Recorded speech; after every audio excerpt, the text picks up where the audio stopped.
investigating a controversial group that was housed in a home where a teen killed himself. It's also where someone called 911 and said an organization had kidnapped them. Channel 2's Tom Jones, live now in Fayette County in Fayetteville, and Tom, the leader of that group, was arrested and charged with kidnapping. Yeah, that's right, George. Augustus Roma is the self-professed leader of the Black Hammer Party. Of course, he was arrested along with another man accused of kidnapping, false imprisonment, and aggravated assault. Now, police are calling this group a cult. I spoke to an extremist researcher who says they certainly act like one. This person is a victim. Was created upon by Augustus Roma. Extremism researcher W.F. Thomas said 18-year-old Amonte Evans got caught up in the web of the leader of a controversial group called the Black Hammer Party, a group that claims to help people of color. In reality, this functioned like a cult. Police confirm 36-year-old Augustus Romaine and his followers are members of the Black Hammer Party. Officers won't say right now it is a cult. Oh my gosh, this is crazy. Police were called to this home in Selwyn Court Tuesday after someone called 911 saying an organization had kidnapped them. Police took 9 people out of the house, including Romaine. Evans remained inside and police say he killed himself. Officers arrested Romaine and 21-year-old Xavier Russian at the home. They face numerous charges, including kidnapping, false imprisonment, and aggravated assault. Romaine also faces 2 counts of aggravated sodomy. This is just going to build me up at the end of the day. That's what Romaine said after seeing in a live stream, according to a post on Twitter by someone with the handle Digital Proletariat. Romaine said he runs an amazing revolutionary party, and he said Tuesday's incident would bring him more media and more followers. Thomas says that's his goal. To have attention and to kind of gain this notoriety. And Thomas said Romaine seeks power and control over his followers, but Romaine has said in several videos online that he's about building a world where no one has to live at the expense of another. People who live in this community says this group shouldn't have been living in their community. We're live in Fayette County in Fayetteville. Tom Jones, Channel 2 Action News.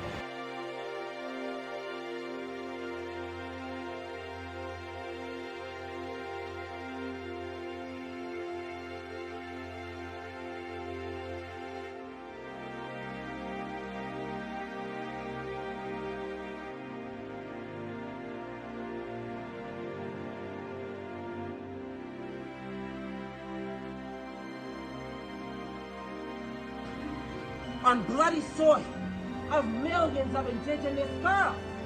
I don't know any of those indigenous girls' names. I don't know any of their names or their stories, but I know about white Jewish girl and Frank. That is genocide. That is genocide. Where they kill you and you only care about their martyrs.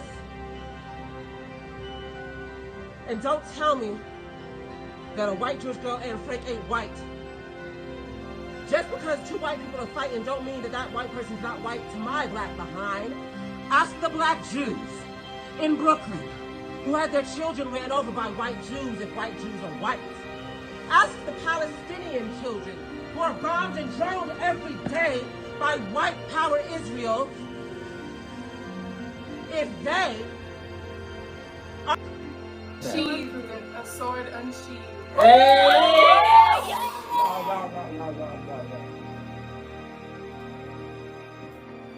You got this. You got this. You got this. In my voice. In my voice, Rohan. You are Rohan the Conqueror. You are Rohan the Conqueror. You are Rohan the Conqueror. You are Rohan the Conqueror. You are Rohan the Conqueror. You got this. You got this.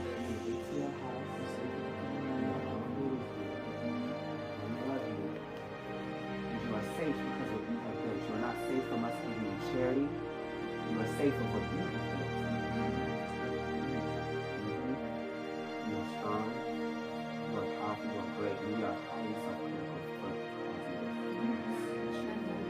you fucked up. You fucked up. Thank you though, because I know you will forgive us and let us try again. So you don't judge us by the contradictions, you judge us by how we want to turn.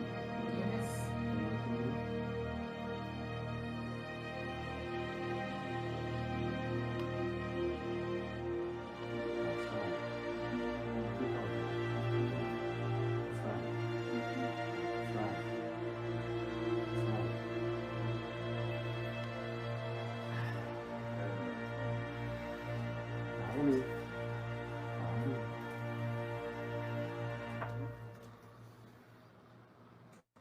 You ready to take over the world together?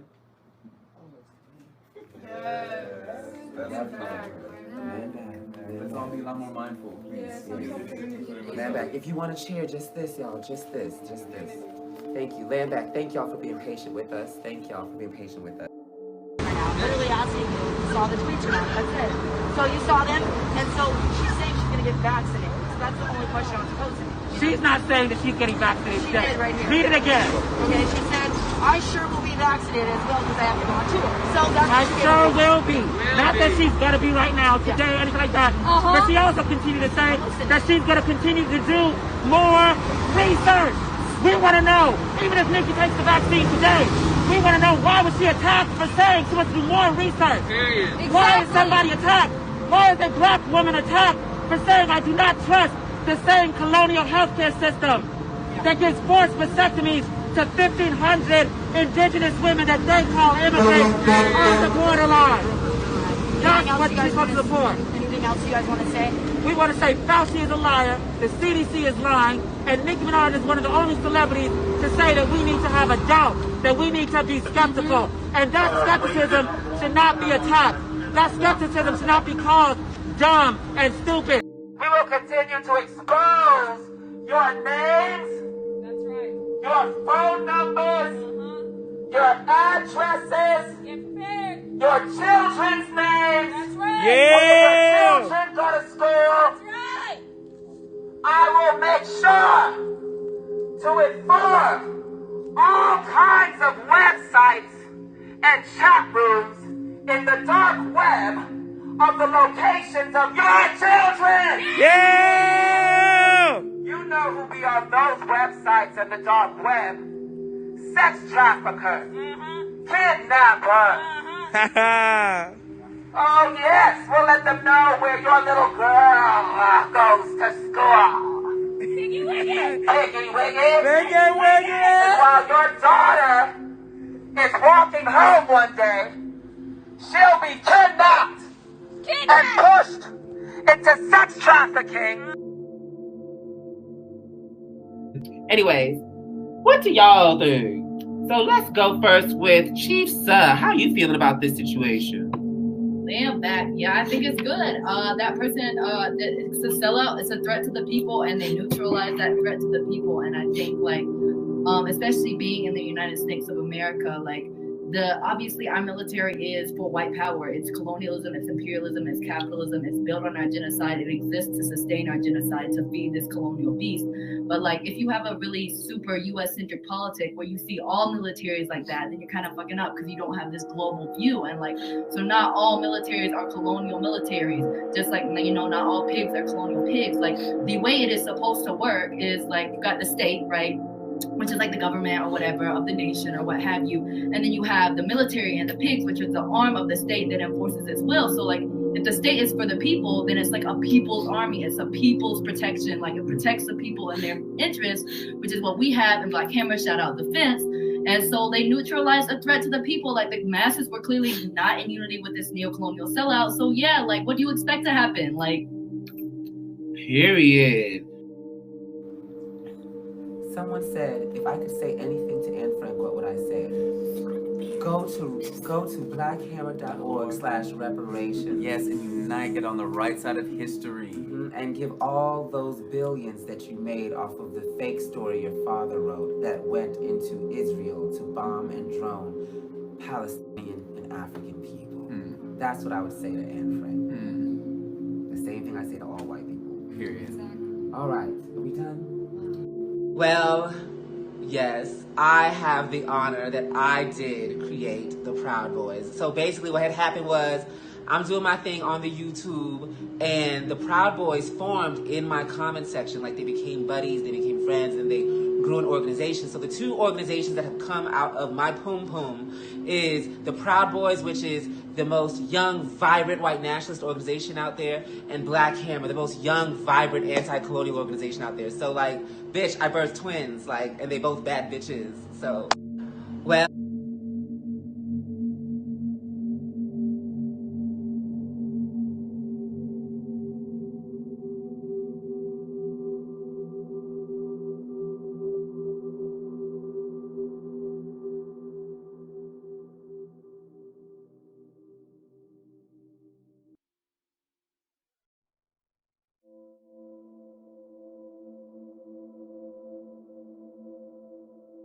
they now have this new thing. They say that, Black Hammer is a cult of personality.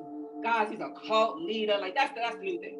It's so crazy that, like, as soon as they wanted to try to call me out for being anti-Semitic, I'm everything else too. But so now the new thing is like, oh, cult and cult leader. And I want to really explain where this came from. Right?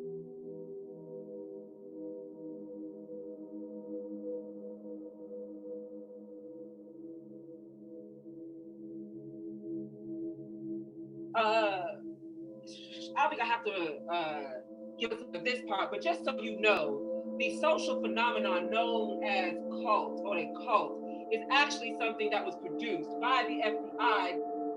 So anyway, they created this thing called, and you know this to be true because even if you ask for a definition of a cult, so what is a cult and what isn't a cult, like which organization is and which one isn't, and you can look at any organization and call it a cult. Any organization call it a cult. From the government that runs you, from the businesses. Even when I worked at Toys R Us, you had to love that Jeffrey the Giraffe. You couldn't talk shit about Jeffrey the Giraffe at Toys R Us. You get fired. You feel me? And the best toys is right here. You wasn't telling people that came to Toys R Us to go to Target. That could be called a cult. Even your family could be called a cult. Right? All y'all worshiping grandma. Right? Grandma got the tangible ball, y'all. Oh my God. All this kind of stuff. And so that's one thing. That's why you'll find all these similarities. It just means an organization. A cult is just basically anything that is organized that is not agreed upon by white power. But now let's talk about why they call Black Hammer a cult. They call Black Hammer a cult because Black Hammer is united. Black Hammer is organized. And Black Hammer believes in the necessity of leadership. The way of getting David to becoming king and healing the real issues in the community. Does that not sound like a revolutionary to you? Anyways, being in that loss, and then the people that were crying looked at David, and David had a smile on his face and was laughing with joy. And they looked at David, and David said, I'm about to go get these niggas, and I'm gonna get back our shit and more. He didn't say it like that, but he said that.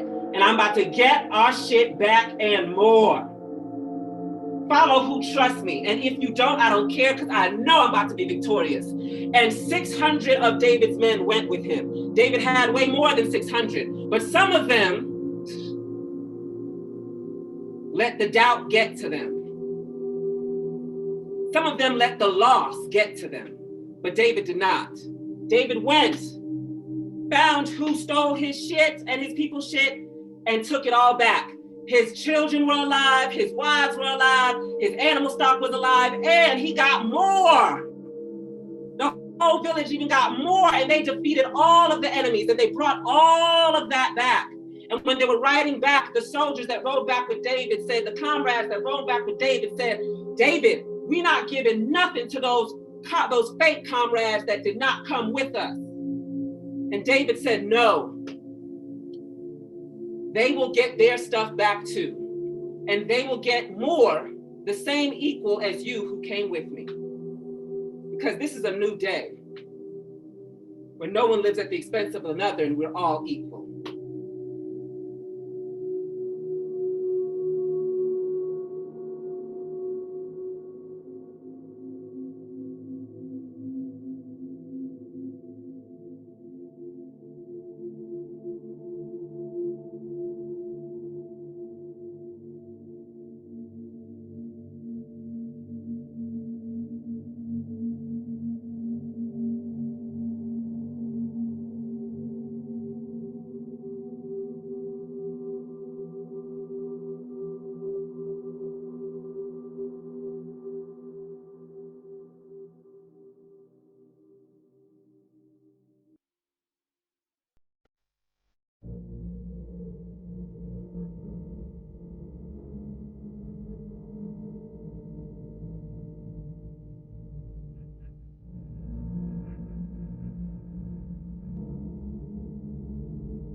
Black Hammer founders disavow Black Hammer organization and denounce it as a cult.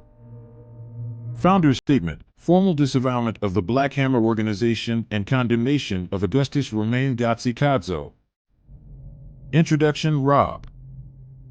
The Black Hammer organization, BHO, started as a collective of young earnest people who were so disgusted with the purposeful impoverishment and destruction of our people we went head first into organizing under abusive conditions, not once, but regrettably twice.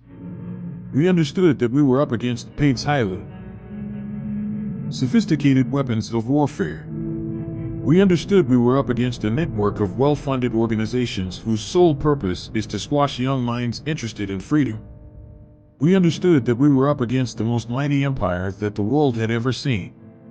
What we didn't understand is how susceptible we were to manipulation. What we didn't understand was the nature of a new type of pig that's plaguing our movement, the cloud demon. Augustus C. Roma Jr. aka Gazzi. In this statement, we are airing out how this person used the BHO, transforming it from a vehicle of liberation to one of abuse and toxicity.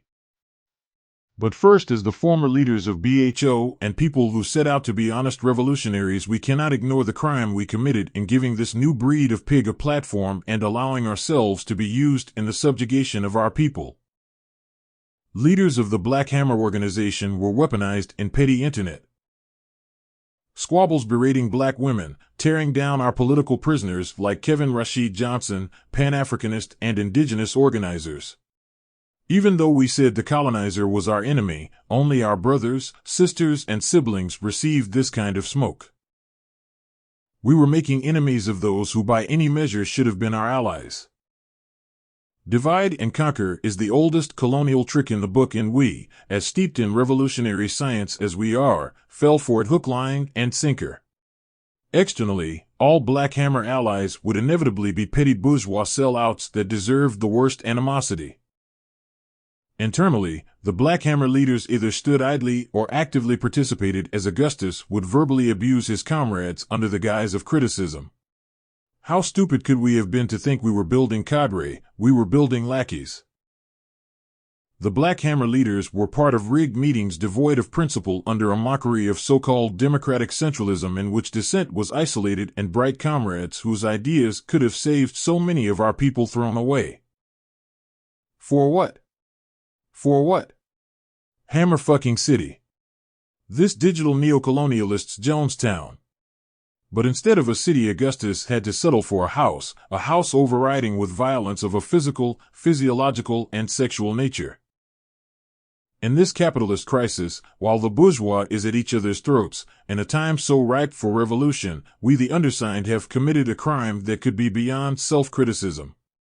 We have unwittingly aided the white power state by dividing and alienating the people through outright goofy and disturbing shit by helping create an organization that acts as a knife not in the throat of the enemy, but in the backs of our friends. Malcolm X said we cannot begin the healing process by a partial removal of the knife. It must be removed. Black Hammer must be dissolved. On Augustus Roma Gazzi Kristen, Dia. To understand Black Hammer's transition from a promising revolutionary grassroots organization to an insidious cult of personality, I think it's very important to understand a few things. The first being Augustus Gazzi Roma's advent to political life. This is an individual who started as a YouTube personality, making videos with whitey women, then transitioning into videos of reactionary rants about whitey people, who also ran an escort service, then in turn was recruited to become a revolutionary by the African People's Socialist Party cult leader Joe Waller, who now calls himself Omali Yeshitela. Augustus has always bragged about Joe Waller being his revolutionary father, and with BH being what it is now, that is not far from the truth. Augustus Roma became the Secretary General of the APSP as a figurehead to attract same gender-loving and non-conforming black and colonized peoples to the APSP, giving Joe Waller the vicinity to mold him as he saw fit. The same contradictions that Augustus exposed about Joe Waller and the APSP, to bolster his own platform more than anything, are the same contradictions we see in BH presently, from manipulation to both physical and sexual abuse. Augustus presented the idea of forming BH to me while we were staying at my mother's home in November of 2018. This was after he exposed to me the very true nature of the APSP during their Congress, and as SG, he had first-hand knowledge of everything that was going on.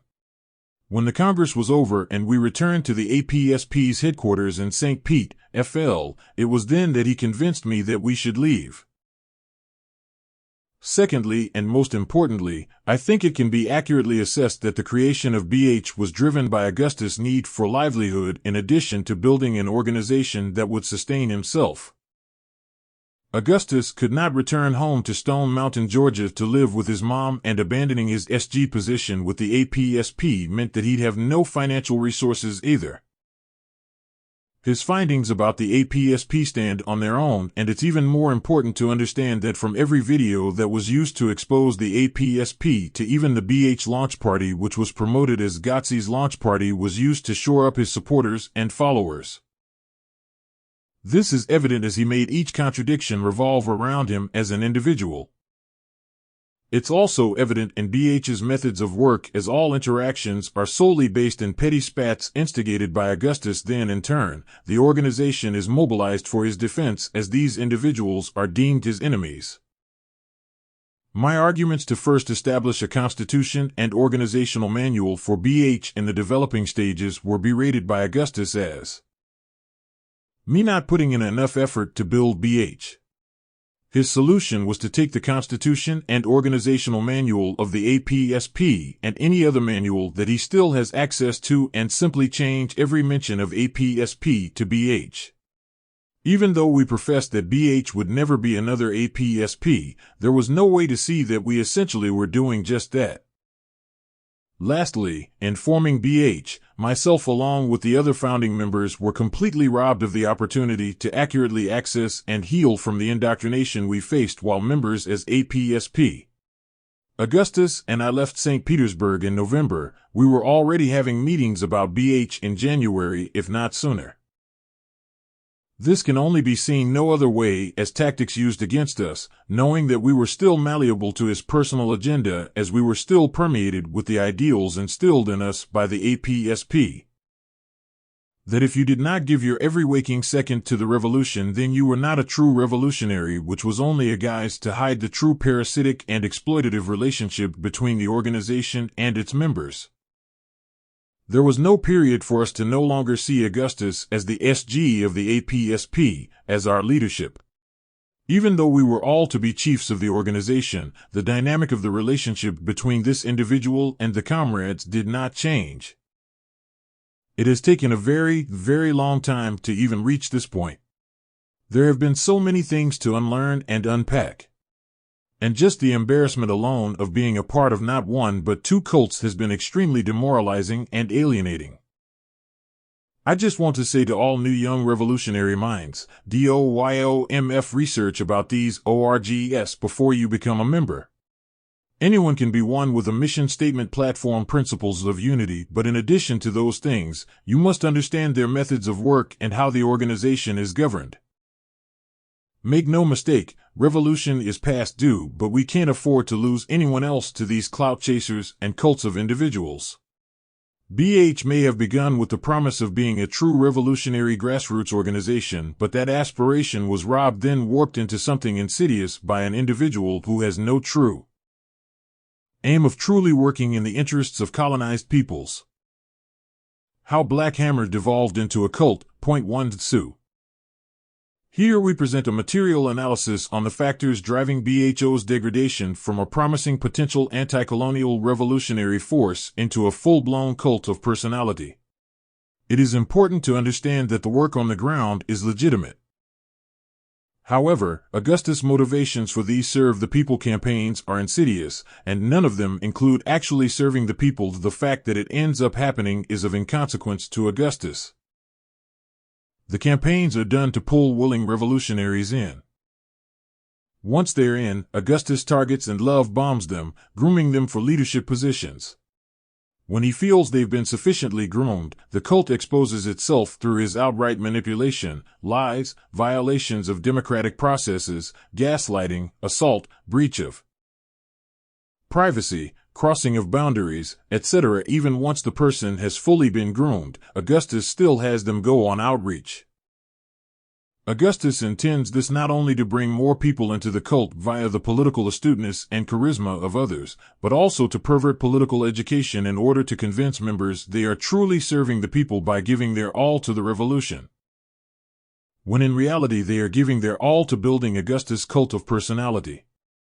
Giving their all here is literal. Augustus will work people to brink of suicide due to exhaustion, sleep deprivation, and isolation from family and friends. Augustus uses therapy and trauma bonding to manipulate members. As an example, he once had comrades come into a healing circle meeting to share their deepest, darkest secrets and most traumatic experiences.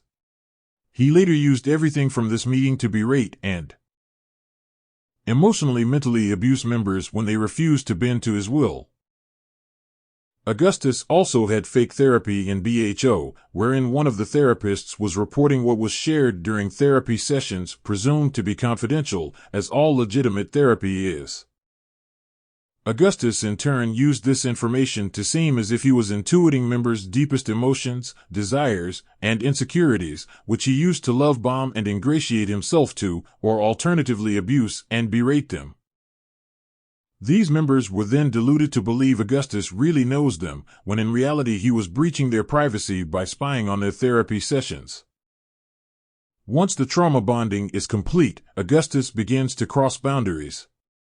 For example, he calls members of the cadre circle, second highest leadership body, and ICC, highest leadership body, into meetings at all hours of the day and night. If they do not immediately drop everything and come into the meeting, they are berated under the guise of principled criticism and sometimes removed from their positions.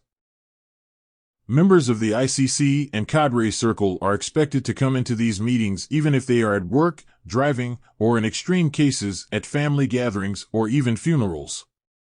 Guilt is used as a tactic of coercion. If you refuse, you are told you're selfish and allowing the poor and working class colonized masses to die. This is highly effective as the people who join Black Hammer are genuinely concerned with building revolution for the liberation of our people. This dynamic allows Augustus to cross boundaries at will. Boundaries are further crossed by controlling members' personal lives. Comrades and leadership are tacitly forbidden to date people outside of BHO unless they are actively attempting to or have successfully recruited them. Those who date members within BHO are forced to reveal all details of the relationship, including intimate details such as kinks and sexual preferences. Members do so under the guise that subjective romantic relationships are breeding grounds for disunity, liberalism, and coups within a revolutionary organization. While this is true, this politicization is disingenuous because A. Augustus requests this information not to protect revolutionary work but to cross personal boundaries, and B. Intimate details such as kinks have no bearing on an organization's capacity to do its work. Notably, Augustus does not hold himself to this same standard. He has dated, sexually advanced upon, and even, allegedly, attempted to rape members without ever sharing this with a soul. Augustus also uses Black Hammer to isolate members from their friends, family, and communities, which is a hallmark property of cults. Anyone in a member's life who is not in Black Hammer is demonized to the member as selfish, petty bourgeoisie, and a neo-colonial sellout. Augustus has gone so far as to manipulate members into breaking up with life partners and spouses. Members are encouraged to only interact with their families insofar as they are recruiting them. Furthermore, because of the exorbitant amount of time members dedicate to BHO, they have no time to dedicate to their own families, loved ones, and communities. Thus, members are isolated passively as well as directly. Members are expected to skip everything from family weddings to their own birthday parties to do what they are told is the work of the revolution, but really is the work of building Augustus's cult of personality for his ego. How Black Hammer devolved into a cult. Point 2 Mohammedu. Augustus will often opportunistically use legitimate criticism to browbeat and verbally abuse those under his leadership. Politicized verbal abuse is in and of itself a liberal and reactionary expression of criticism and self-criticism, the restriction of this verbal abuse to periods of political struggle allows Augustus to continue to berate and break down people under his leadership and to show others who witnessed this berating and abuse what they are expected to accept as a progressive revolutionary stance. This tactic of abuse is insidious because it focuses on political struggle as the time and means through which to use and justify abuse. This abuse works by conditioning people to vie for Augustus' approval in order to stay safe from his wrath, or simply begin to make them smaller, more servile versions of themselves in order to tolerate this consistent abuse. Eventually, folks who experienced this abuse internalize it enough to begin passing it on to other folks under their own leadership. He coerces people to berate and abuse those under them by saying that failing to do so is counter-revolutionary because it blocks their development as revolutionaries. In this way, well-meaning people are deceived to replicate his abuse under the guise of criticism and self-criticism. Another tactic that Augustus often applies is the creation of an inner circle of leadership which he manipulates and abuses using the aforementioned tactic of politicized abuse in order to attack, criticize, and expel dissenting members or attack non-members. This goes so far as Augustus telling folks what to say word for word during live events and or impersonating members of the leadership inner circle by taking their phone and texting other members or non-members via their accounts. Unsurprisingly, Augustus has never held, managed, or been in any leadership position through a legitimate election.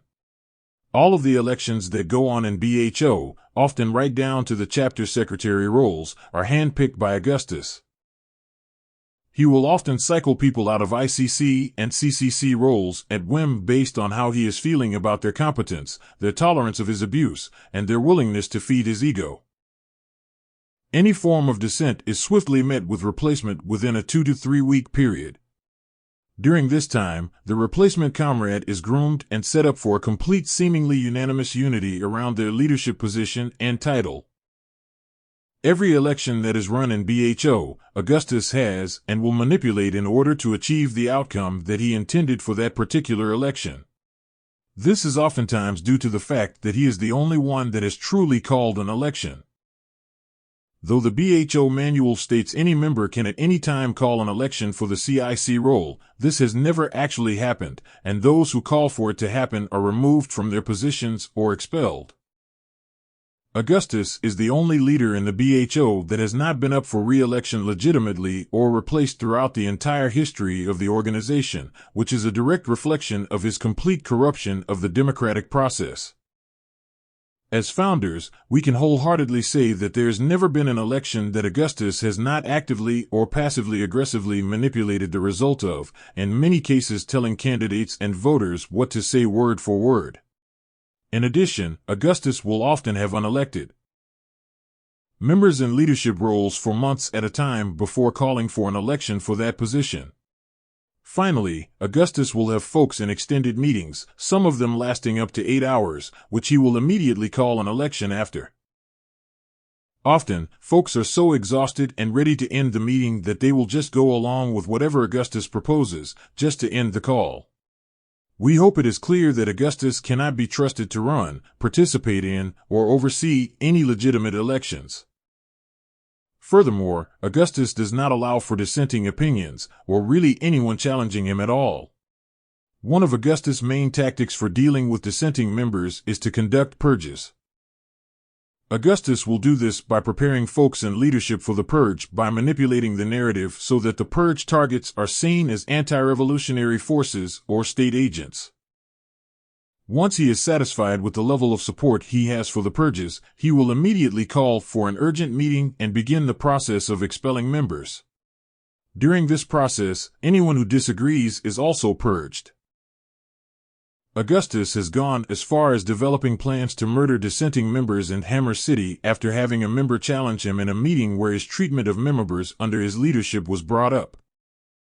Augustus will often use the tactic of demonizing ex-members, calling them everything under the sun, from neocolonial sellouts, feds, on FBI payroll to false allegations of pedophilia, rape apologia, and abuse, in order to coerce them into remaining silent about his abuse or to instill fear into them and other members considering leaving.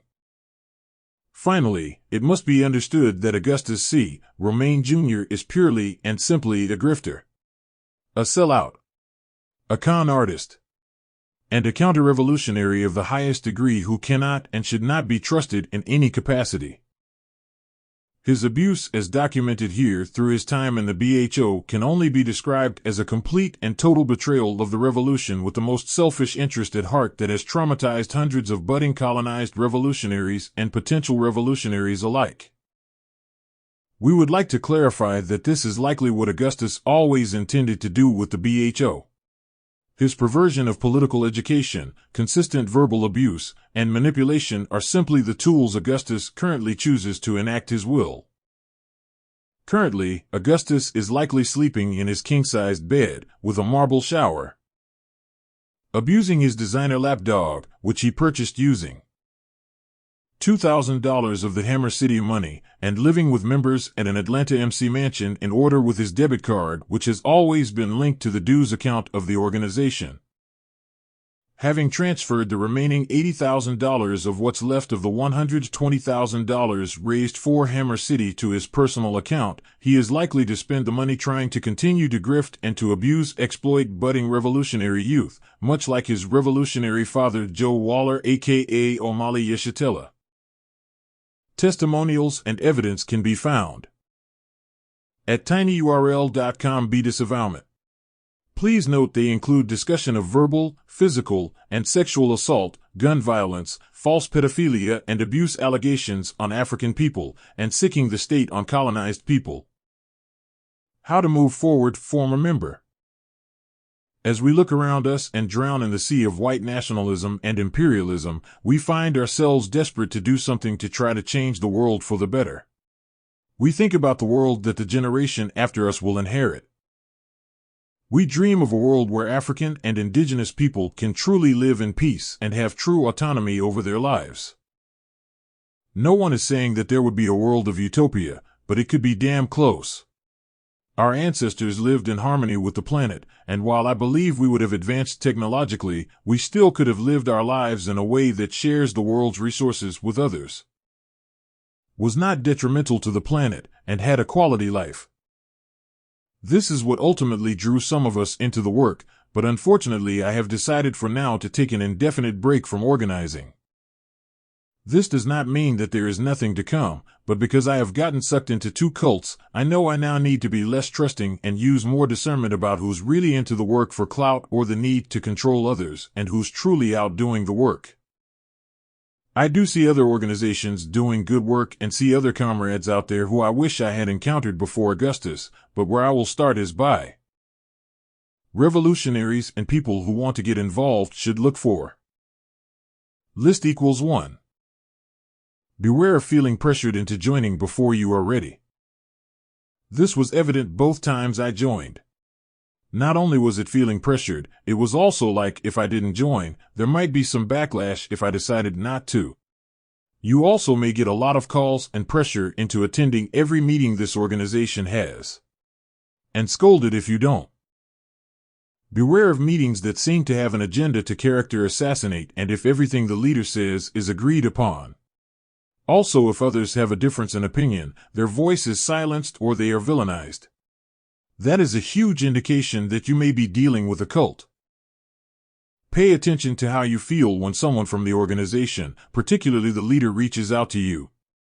Is it annoyance? Strong anxiety? That's your gut.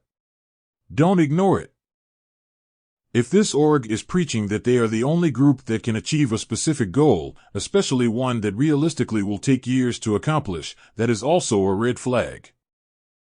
This org is likely to be preying on the fact that you want this goal to be accomplished and you are vulnerable to being convinced that by being a part of this group, you could be a part of the solution. Don't fall for it. Beware if this group interacts with or has a problem with or falls out with every other organization that exists. No two organizations have the same exact goal, and all organizations can disagree on some things, but to demonize another organization because they aren't this particular organization is a red flag that the one that you are thinking about joining is a cult. A lot of political organizations do something called political education. Beware of feeling like during these sessions that something that you've all read is used to demonize or character assassinate someone or to get you to join or do something you have already said you cannot or will not do. If you get the feeling that someone, especially someone with a high-ranking position, is trying to persuade you to take a position to help villainize someone else in the org, that is also a sign of a cult. There is high pressure to recruit. There is also usually someone at the center who is being financially supported by others in the membership and donors that are not members. The leaders also tend to be very secretive about the number of people who have joined and how money is coming in and leaving. Questioning things such as the money, who all are members, and reaching out on your own to others who have left is usually a no-no. Also note that usually when people have left, members in the org tend to speak very negatively about those people, and among remaining members, they tend to say the same thing: he was a pedophile, he was lazy, etc. In cults, the leaders leave very little room for others underneath them to operate independently unless the members have been specifically trained to operate the way the cult leader wants them to without much prompting. In other words, they have created a robot that is essentially a mouthpiece for the cult leader. They have trained members not to challenge them and accept everything they say as factual or correct, and over time, members tend not to challenge the cult leader. Also, the structure of the cult usually has only one office in charge with no other office that has the authority or power to overthrow that cult leader, and that office is the one in which the cult leader is housed. The most important thing is to pay attention to your gut. It's okay to do some work with the org to see if you like the way they operate first without having to join. If that seems to be a problem, it's a good idea to back up. For those surviving being in a cult, the best thing to do is to heal. Before joining any org, talk to a professional that you trust. Make sure you understand first that the experience you just endured was not a healthy one, and why it is so important to recognize that situation for what it was first. Unfortunately, there are several different types of cults out there, and you want to be able to identify one before they approach you. There are a lot of different ways we can contribute to the revolution, but these slimy organizations that prey on our desire to be free should be weeded out so that the comrades who want to make a good change will not steer clear from organizing altogether. Signed, Muhammadu, Founder Naya, Founder Kristen, Dia, Founder Rob, First Agitprop Chief Gigi, First SG.